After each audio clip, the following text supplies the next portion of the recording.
AIMIM chief Asaduddin Owaisi ने मुस्लिम नेताओं से मोहन भागवत की मुलाकात पर प्रतिक्रिया दी है। उन्होंने कहा कि मोहन भागवत से मिलने वाले नेता कुलीन वर्ग से हैं और उनका जमीनी हकीकत से कोई लेना देना नहीं है। उन्होंने कहा कि आरएसएस बीजेपी की वैचारिक गुरु है।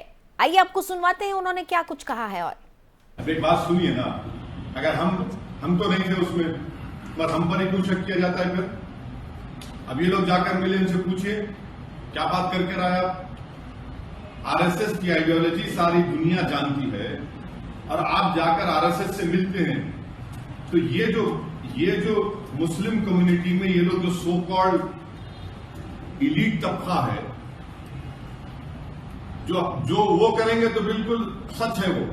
और हम अपनी लड़ाई पॉलिटिकल राइट के लिए, फंडामेंटल राइट्स के लड़ते हैं तो नहीं, हम बुरे हो जाते हैं। तो ये जो इलीट तबका है, जो अपने आप को बहुत ज्ञानी समझता है, जिनको रियलिटी से ताल्लुक ही नहीं है, कोई जमीन पर क्या हो रहा है उनको नहीं मालूम, जो आराम से अपनी जिंदगी गुजार रहे हैं, और आप जाकर मिलते हैं आरएसएस के चीफ से। ठीक है, आपका डेमोक्रेटिक राइट है, मैं क्वेश्चन नहीं कर रहा हूं, और आपको तो कोई राइट नहीं है क्वेश्चन करने का हमको। फिर एक बात सुनिए ना। चलिए आगे बढ़ेंगे। दिल्ली की पटियाला हाउस कोर्ट ने पीएफआई से जुड़े 18 आरोपियों को आज वहां पर पेश किया गया, जिसके बाद उन सभी 18 आरोपियों को 4 दिन की एनआईए की हिरासत में भेज दिया गया है।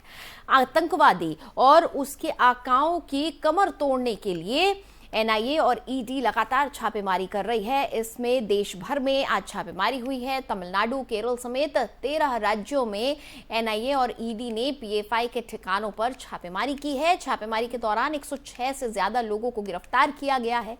जिन राज्यों में एनआईए ने छापेमारी की है उनमें केरल, तमिलनाडु, कर्नाटका, आंध्र प्रदेश, तेलंगाना, बिहार, पश्चिम बंगाल, उत्तर प्रदेश, राजस्थान, दिल्ली, असम, मध्य प्रदेश और महाराष्ट्र शामिल हैं। पीएफआई और उससे जुड़े लोगों की ट्रेनिंग गतिविधियों, टेरर फंडिंग और लोगों को संगठन से जोड़ने के खिलाफ ये अब तक की सबसे बड़ी कार्रवाई मानी जा रही है। आपको बता दें कि पीएफआई पर सामाजिक संगठन की आड़ में टेरर फंडिंग का आरोप है।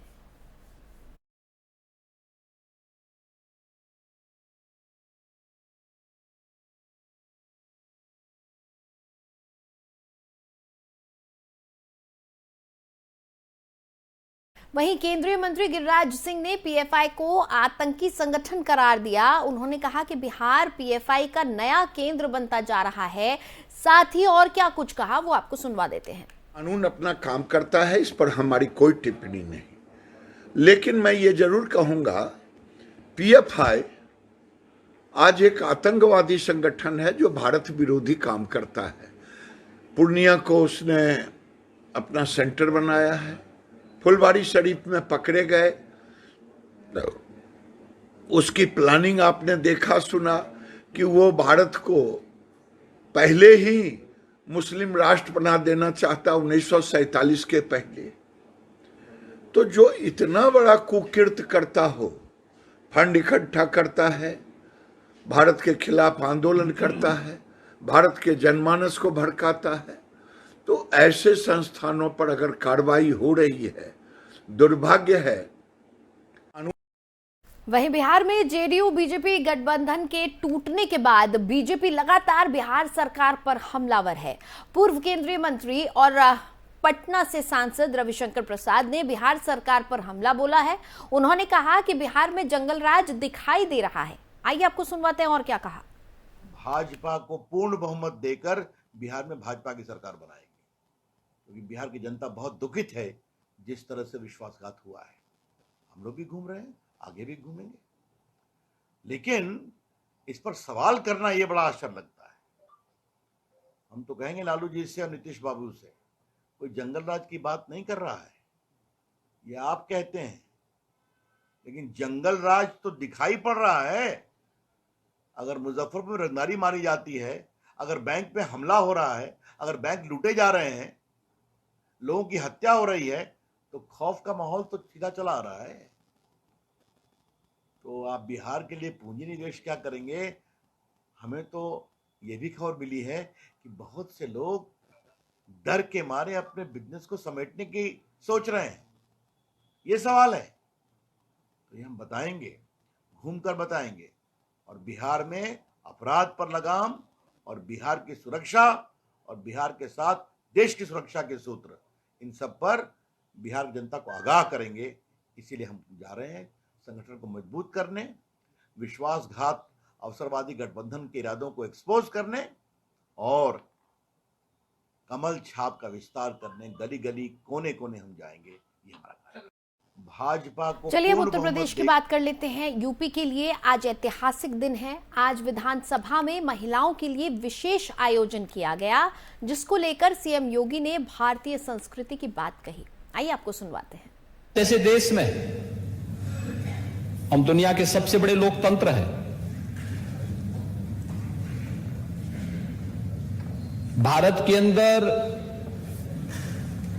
बिना भेदभाव के महिला हो या पुरुष,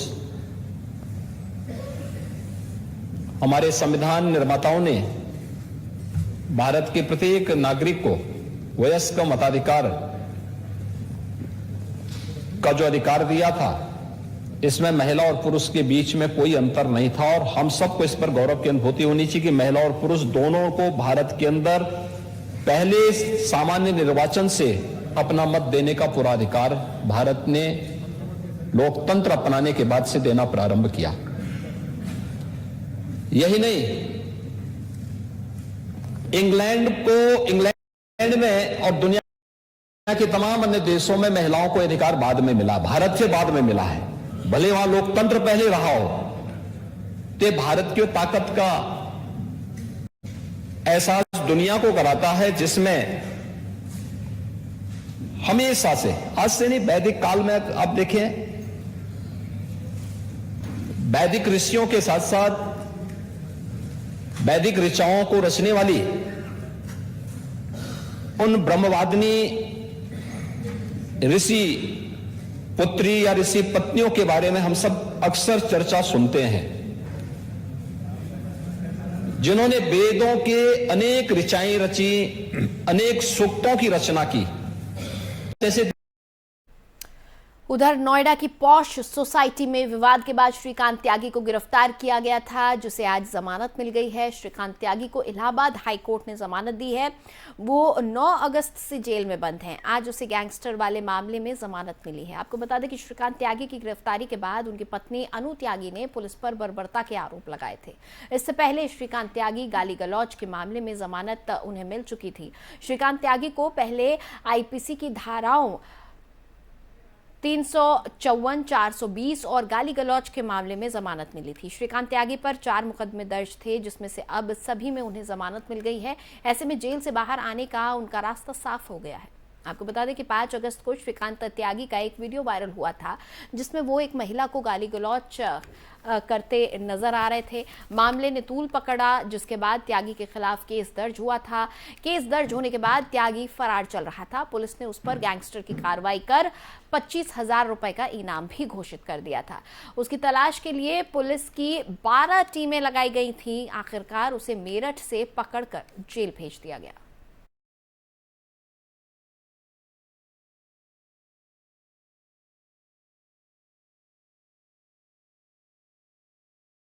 और पिटबुल को लेकर इन दिनों यूपी में काफी चर्चा हो रही है। नोएडा, लखनऊ के बाद कानपुर में पिटबुल का आतंक देखने को मिला है, जहां एक पिटबुल ने बछड़े को अपनी चपेट में ले लिया। इस दौरान बछड़ा छटपटाता रहा और पिटबुल उसे बुरी तरह से अपने जबड़े में कसता रहा। बड़ी मशक्कत के बाद बछड़े को पिटबुल के चंगुल से छुड़वाया गया।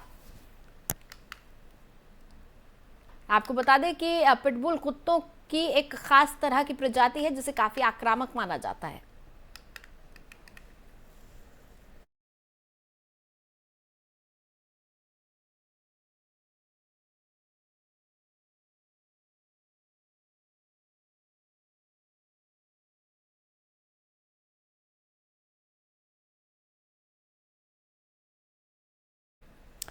और उधर कर्नाटक हिजाब मामले में सुप्रीम कोर्ट ने फैसला सुरक्षित रख लिया है। 10 दिन तक चली सुनवाई के दौरान जस्टिस हेमंत गुप्ता और सुधांशु धूलिया की बेंच ने हिजाब समर्थक याचिकाकर्ताओं के साथ कर्नाटक सरकार और कॉलेज शिक्षकों की भी दलीलों को सुना। हिजाब समर्थकों की दलील जहां धार्मिक स्वतंत्रता और व्यक्तिगत पसंद पर केंद्रित रही, वहीं राज्य सरकार ने स्कूल कॉलेज में अनुशासन के बिंदु पर मुख्य बहस की। याचिकाकर्ताओं की तरफ से कई वरिष्ठ वकीलों ने दलीलें रखी। उसके बाद 1.5 दिन कर्नाटक सरकार और कॉलेज शिक्षकों ने अपना पक्ष रखा। सुनवाई के अंतिम दिन याचिकाकर्ताओं को एक बार फिर मौका मिला कि वो राज्य सरकार की दलीलों का जवाब दे सकें। इस दौरान वरिष्ठ वकील दुष्यंत दवे, सलमान खुर्शीद, हुजैफा अहमदी, देवदत्त कामत और संजय हेगड़े ने जजों को इस बात से आश्वस्त करने की कोशिश की कि कर्नाटक के स्कूल कॉलेजों में हिजाब पहनने से मुस्लिम छात्राओं को रोकना गलत है।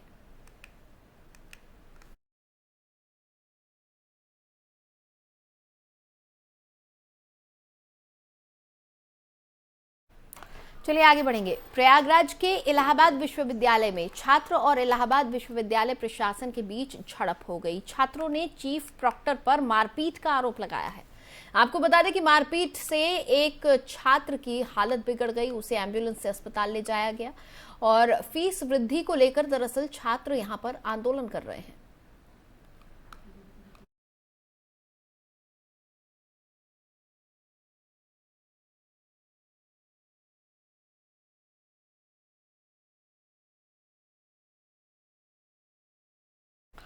और अब बात पाकिस्तान की कर लेते हैं। इमरान खान एक बार फिर पीएम मोदी के मुरीद दिख रहे हैं। इमरान खान ने पाक पीएम शहबाज शरीफ पर निशाना साधते हुए पीएम मोदी की तारीफ की है। कोई मुझे एक मगरबी मुल्क बता दें जो जिधर जमहूरी निजाम चल रहा है, एक बता दें जिनके वजीर आजम के अरबों अरबों अरबों रुपए की प्रॉपर्टीज मुल्क से बाहर हों, एक बता दें। आप और तो छोड़ें, ये साथ वाला मुल्क, ये नरेंद्र मोदी, इसकी कितनी बार प्रॉपर्टीज हैं, ये कोई तस्वर भी नहीं कर सकता कि मुल्क का प्राइम मिनिस्टर अरबों रुपए के महलात बाहर रखे, बिजनेसेस बाहर रखे, बच्चे बरतानिया का पासपोर्ट कहें कि हम पाकिस्तानी शहरी नहीं, क्योंकि वो जवाब ही नहीं दे सकते कि अरबों रुपए की प्रॉपर्टीज में रह रहे हैं। ये कहीं नहीं होता, ये तब होता है। और फिलहाल इस बुलेटिन में इतना ही। आप बने रहिए एफएम न्यूज के साथ।